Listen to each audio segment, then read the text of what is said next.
கை காட்டுகிறார். மற்றவர்களுக்கோ கடவுளை நீங்க தான் பார்க்க முடியும், அவர் உங்களை பார்க்கல. இதான் உண்மை. அதனால இந்த பாரங்கள் இருக்கிற வரைக்கும் உங்களால அடுத்த நகர்வு கூட இல்லாமலே போயிடும்.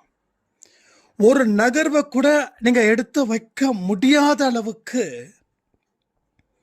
அங்க பெரிய அளவுல பிரச்சனைகள் இருக்கும் அப்படின்றத மறக்கவே மறக்காதீங்க. வாழ்க்கையில என்ன நடந்தாலும் சரி, அதை பத்தி கவலைப்பட வேண்டிய அவசியம் உங்களுக்கு இல்லை. ஏன்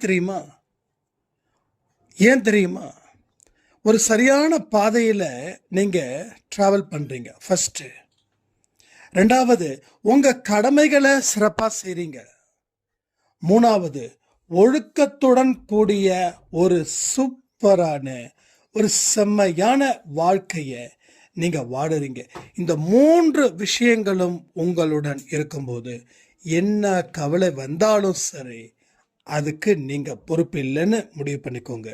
அந்த பொறுப்பில்லாத தனத்தை இந்த இடத்துல கொண்டு வந்தா உங்க வாழ்க்கை நல்லா அழகா சூப்பரா செமையா இருக்கும்.